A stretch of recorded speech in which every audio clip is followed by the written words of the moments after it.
Hi, this is Math is Easy with Mr. Smith. Today's lesson is on building and solving equations.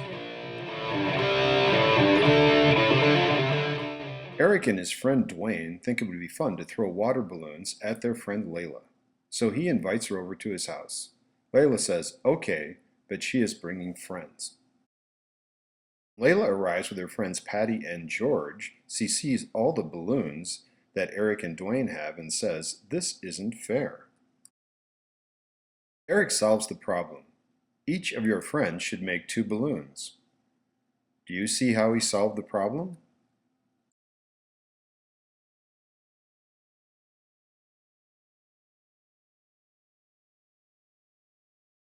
Eric used an equation. Let's check that out. Eric just thought of all the different variables and numbers and put them down in an equation.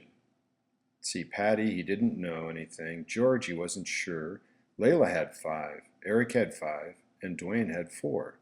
It looks like an equation. So we'll use n for our variable. So we have n for Patty and n for George and 5 for Layla, which equals 5 for Eric and 4 for Dwayne.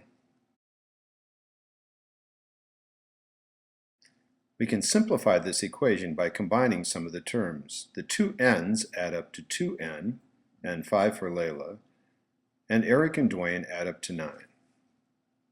So that's our equation. 2n plus 5 equals 9. But Layla is still confused. Okay, I understand the equation, but how did you solve it? Simple. I used opposites and inverses. Oh yeah, I remember those. I remember on the number line, every number has an opposite. So 1 has -1. Those are opposites. If you start with -5, then the opposite is 5. When you add opposites, the answer is always 0. So -1 and +1 equals 0, and -5 and +5 equals 0. An inverse is just the same fraction, but flipped upside down. If the fraction is 3/2, the inverse is 2/3. Or, if the fraction is 7/10, the inverse is 10/7. If you have an integer like 2, first you need to convert it to a fraction, 2/1. Then it works the same. 2/1, the inverse is 1/2. When you multiply the inverses, the answer is always 1. 3/2 times 2/3 is equal to 6/6, which is equal to 1. 2/1 times 1/2 equals 2/2, which is also equal to 1. But how do I use them to solve equations? First, imagine your answer. You're starting with 2n plus 5 equals 9. You want to end up with something that looks like 1n is equal to your answer.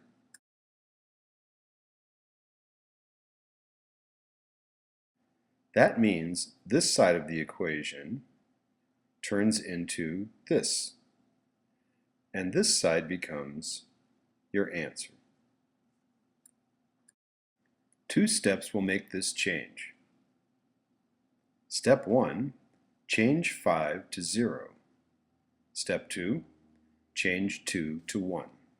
2 steps. Step 1, change 5 to 0. Step 2, change 2 to 1.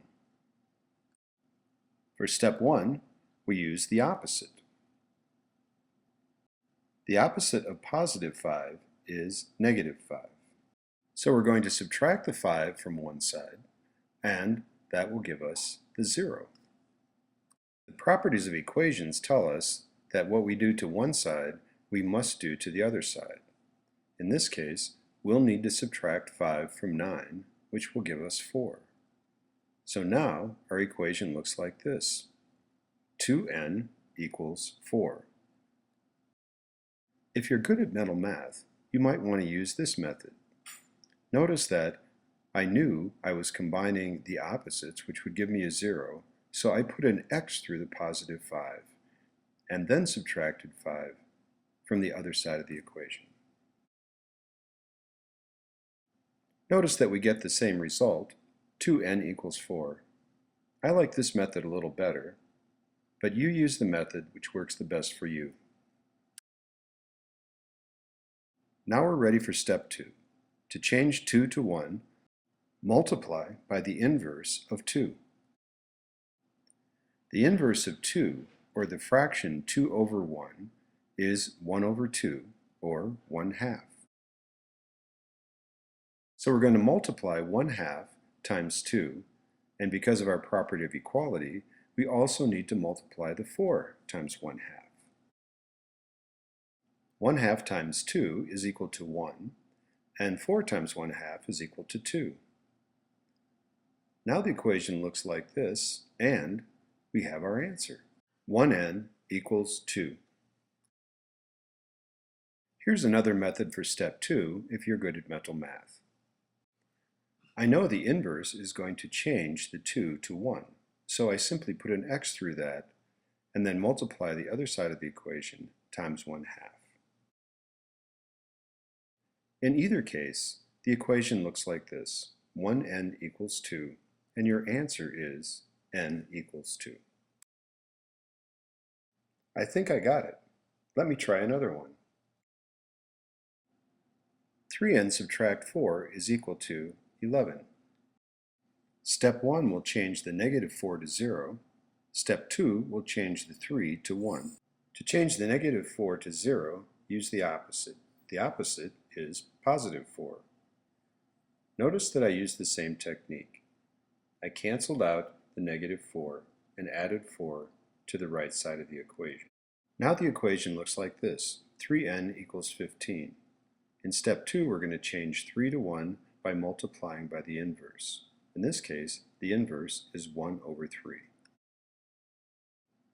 I cancel the 3 and multiply 15 times 1/3.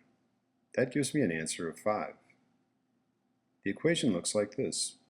1n equals 5, which is our answer. Let's review. Use the opposite and the inverse. Imagine your answer. Use the two-step process. Add the opposites. Multiply the inverses. And remember, math is easy.